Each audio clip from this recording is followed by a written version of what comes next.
Hey boys and girls, welcome to another installment of AP Euro Keystone Oak Style. In this episode, we're going to be covering and supplementing material in regards to different sources, different textbooks, as well as notes on the French Revolution. And in this segment, we're going to cover the early phases of the actual French Revolution.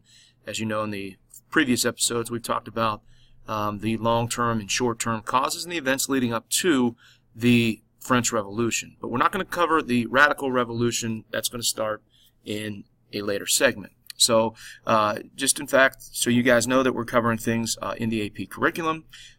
This particular material comes from Key Concept 2.14b, and this is really the first or the liberal phase of the French Revolution, which establishes a constitutional monarchy. It also increased popular participation.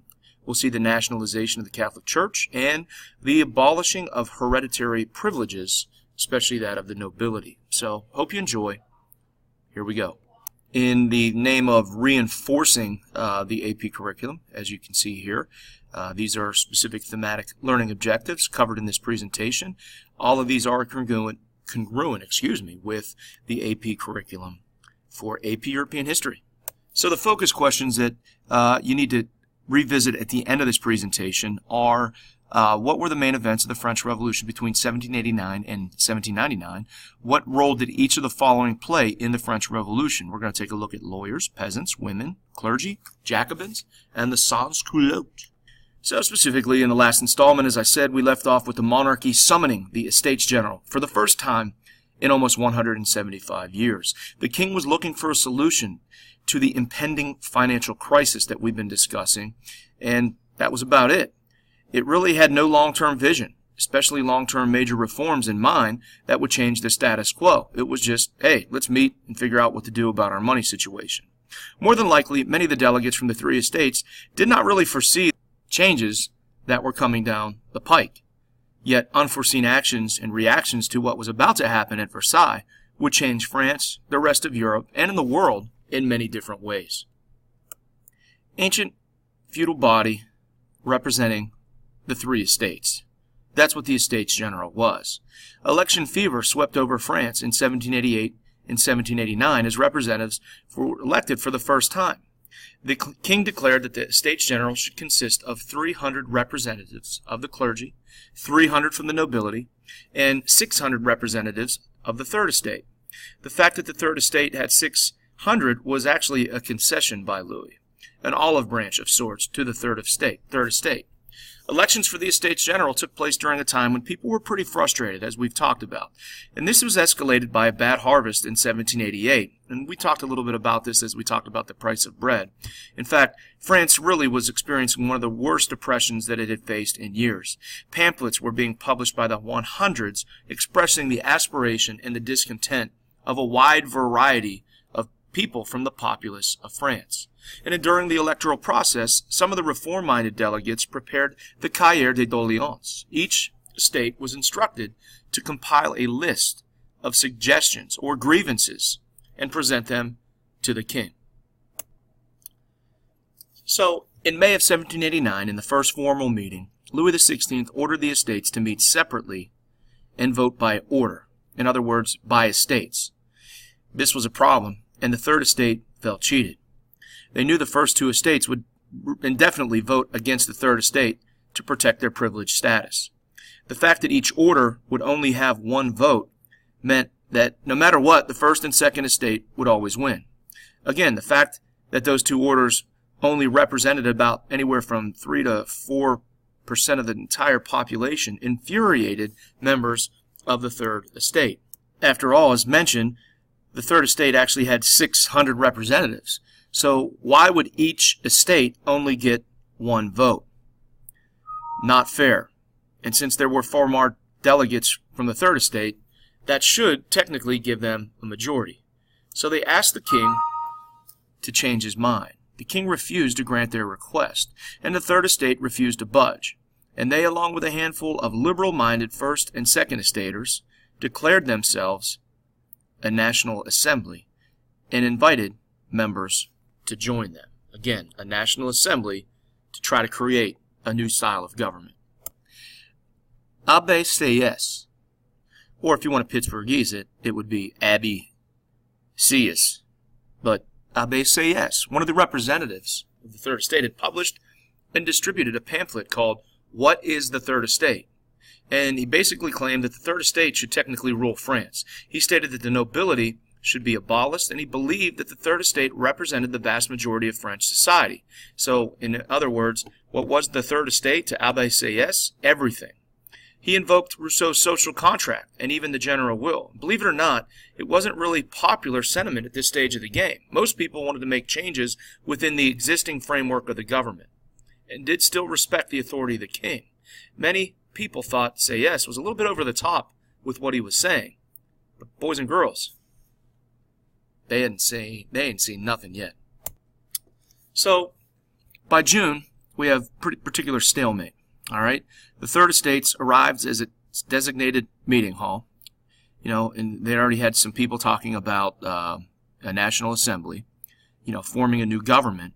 And what they found when they came to meet on June 20th is they had been locked out. So we have a crossroads here. So they decided to do something else. They held a meeting instead at a nearby indoor tennis court and took what they call the tennis court oath. And they swore not to disband until France had a new constitution. So this is a famous Jacques-Louis David, the neoclassical artist we've already learned about, who dramatized this event in this famous painting. And, again, it began in the morning of the June 20th, 1789. They woke up to their doors locked and surrounded by king's guards. So, in fear of a royal coup, they decided to meet near the tennis court, where they took an oath to never separate and never meet wherever circumstances demanded until a constitution of the kingdom is established and affirmed on solid foundations. So 576 men signed this oath, while only one refused to.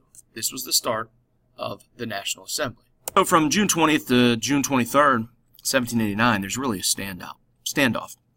The king meets with all three estates and commands them to meet separately and vote in the traditional manner, which is by order. The Third Estate refuses to leave the adjourned meeting.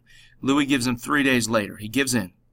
The three would meet together and vote by head, and the Third Estate would triumph. Again, instead of voting by order, we're talking about voting by head, which is sheer numbers, which the Third Estate is going to have more power. It's a pretty big accomplishment, being that technically the Third Estate had no legal right to act as a National Assembly. This triumph, mainly organized by lawyers in the Third Estate, was soon in jeopardy. You see, the king sided with the first two estates and threatened to dissolve the Estates General. And it was rumored that Louis would use force, and it appeared that reform would not really last long, and the French Revolution, as it began, appeared to be doomed. So again, people believe that there is imminent threat to the revolution, and all the progress that had been done in the last couple of days was going to be outdone. So you enter in the equation not the lawyers at this point, but the commoners. Parisians and peasants joined the revolutionary spirit. As we said, poor harvest had led to a lot of economic hardship for both groups. The National Assembly was seen as a ray of hope of reform and better days to come. The commoners weren't about to let their interests go unheard. These common folk would wage a war that even most reform-minded members of the Third Estate didn't see coming. There were riots and uprisings in Paris, and that led the king to call troops from the frontier garrisons back to Versailles to disperse the assembly.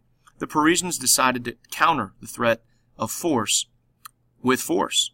So on July 14th, one of the most important events in European history happens, and that is the storming of the Bastille, an old prison and symbol of the old regime and the arbitrary rule of the Bourbons. The Bastille was stormed because there were rumors of guns and ammunition that were stored there.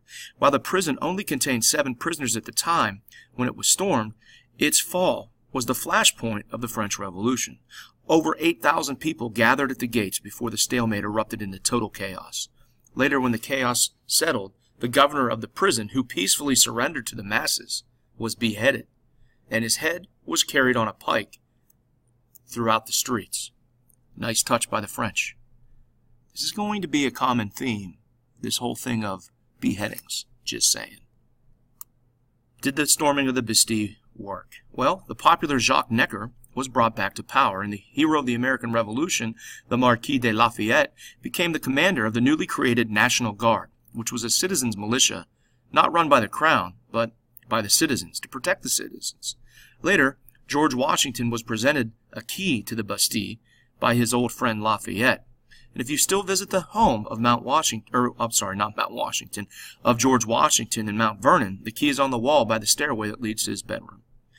And the red, white, and blue tricolor flag of the French Revolution was adopted at this point. And as the revolution intensified, many aristocrats fled France. They emigrated, so they left. So what we'll refer to them as, from this point on, is emigres, E-M-I-G-R-E-S. So again, you may recognize this France. This is the tricolor, adopted by the National Guard and the Marquis de Lafayette. So again, what it represents is that combine the colors of the king, which was white. Usually it would have the flower of the Bourbons on there, and the colors of Paris, which is blue and red, for his guardsman's uniform. And from this came the tricolor, the new French flag, which is still their flag today. So peasants' rebellions and the Great Fear. In the countryside, riots were occurring. People were still angry about the Depression, the old feudal dues that they had to pay, and they used the example of the Bastille and the National Assembly to force their issue and take matters in their own hands. Little synthesis moment, kind of like what the German peasants did in 1524 to 1525. They adopted the radical procedures of the Protestants, in particular the Lutherans, to revolt. So July 20th to August 5th, 1789 is an era that we call the Great Fear. In 5 major areas of France, peasants revolted against their lords. They forced the clergy and the landlords to renounce the dues that they had to pay them and the taxes that were owed them, and in some cases they burned their tax rolls with all the records that required them to pay their taxes. They attacked chateaus or manors, and thousands of nobles continued to flee France, and again, those emigres. This was really a rumor fest. With the agrarian revolts, they were told that the king supported their actions, and for weeks they went village to village.